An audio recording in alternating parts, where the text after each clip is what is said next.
A conservação da floresta amazônica é outro destaque do arquivo da TV UNAMA. No Entrevista em Série Meio Ambiente, nosso convidado foi o diretor do Escritório de Conservação Internacional em Belém, Adrian Garda.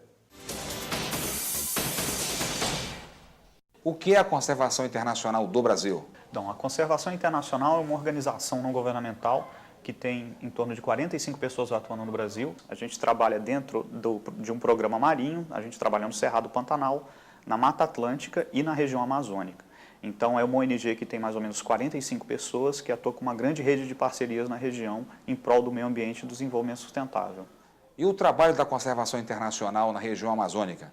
Então, a Conservação Internacional está trabalhando na região já tem mais de 15 anos e a gente trabalha tanto com uma rede de parcerias bastante grande, desde comunidades e representações municipais até estaduais e federais, para a criação de unidades de conservação, para a ligação dessas unidades de conservação em grandes redes ou corredores, que é o que a gente chama, e para o fomento do desenvolvimento sustentável dentro da região, dentro da vocação do que a gente acha que a Amazônia tem. Um dos projetos que a Conservação Internacional desenvolve no Pará é na região da Calha Norte, no oeste do Pará, que é o Programa de Unidades de Conservação. Em que fase está esse projeto? Então, as 5 unidades de conservação estaduais que foram criadas no final de 2006 pelo estado do Pará, na região da Calha Norte, que tem em torno de 13 milhões de hectares, foram criadas num estudo conjunto entre a Conservação Internacional, o IMAZON e coordenado pela Secretaria Estadual de Meio Ambiente. Essas unidades de conservação têm 2 objetivos, tanto manter a diversidade e manter as espécies e os serviços ambientais que a gente tem dentro da região, isso a gente tem toda a estrutura de unidade de conservação para isso, como gerar renda para os municípios dentro da região. Então, a gente tem 3 florestas que a gente chama florestas estaduais que vão gerar renda dentro da área, tanto para emprego de mineração controlada, quanto para a exploração de madeira. O estado atual do projeto é que depois dessa criação em 2006, a gente está passando agora por um segundo momento, que é o quê? Implementar, que a gente chama essas unidades de conservação, ou seja, tirar elas do papel.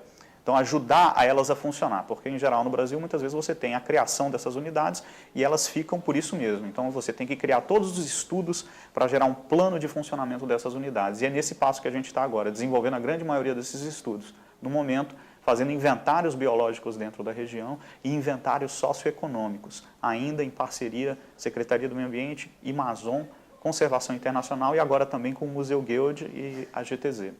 Um outro projeto da Conservação Internacional no Pará é o de extinção zero das espécies. Esse projeto já saiu do papel? Perfeito, já saiu. Então, eu não sei se vocês perceberam, mas recentemente a gente teve a publicação da Lista Brasileira de Espécies Ameaçadas. Então, além das listas nacionais, a gente costuma ter listas estaduais, porque às vezes você pode ter uma espécie que não está ameaçada no nível federal, mas você tem a espécie ameaçada no nível federal, mas você tem a espécie ameaçada no nível estadual. E a gente tem muitos casos desse tipo. Então, nos últimos 2 anos, a gente teve um trabalho conjunto, principalmente do Guild com a Conservação Internacional, para gerar essa lista, com base nos melhores dados científicos e com a participação de vários cientistas do Brasil todo. E isso culminou na publicação da lista das espécies ameaçadas e num programa, que é o Programa Extinção Zero, com várias diretrizes, né, para evitar que essas espécies realmente cheguem à situação de serem extintas, né? E no momento a gente tem uma segunda etapa ocorrendo junto com o Museu Guild, que a gente está refinando toda a distribuição dessas espécies e a Secretaria de Meio Ambiente está gerando as condições para os estudos que a gente precisa para gerar o que a gente chama de planos de ação para essas espécies, ou seja, o que precisa ser feito para evitar esse destino fatídico para elas. Agora o desmatamento. O que falta para se colocar em execução um projeto, um programa estratégico de redução do desmatamento na Amazônia?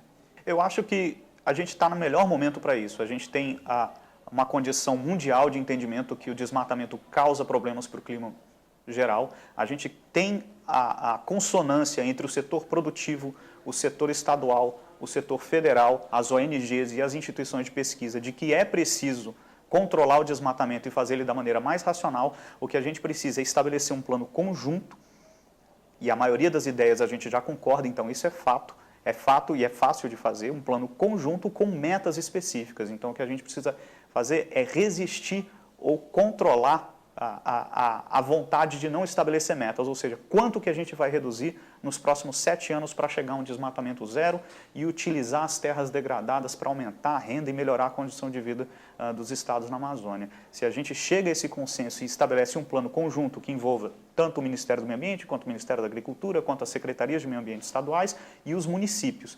Então precisa de um plano único. A gente tem vários planos e várias visões, mas as visões são muito parecidas. O que a gente precisa de um plano único e um objetivo com metas mensuráveis nos próximos anos.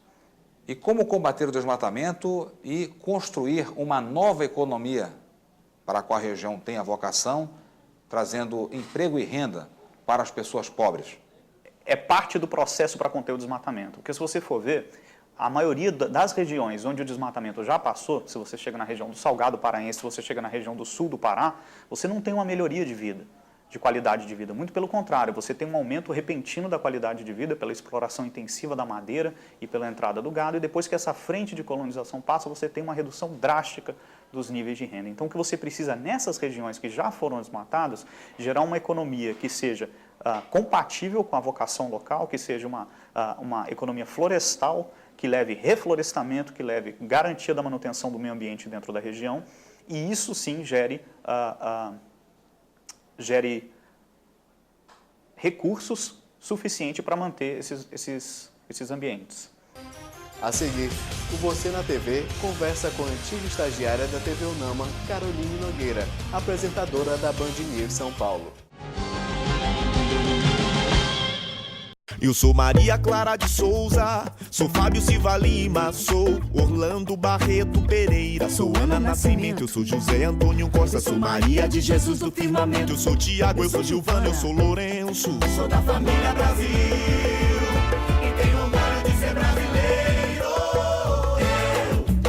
Ajude a família Brasil a crescer. Para fazer o registro de nascimento, basta ir ao cartório mais próximo ou se informar na prefeitura sobre serviços itinerantes e mutirões. O registro é grátis. Podem se matricular e os meus documentos eu vou tirar. Com nome e sobrenome eu garanto os meus direitos. Eu tenho direito de ter os meus documentos. Eu tenho direito de trabalhar com carteira assinada. Eu tenho orgulho do meu nome.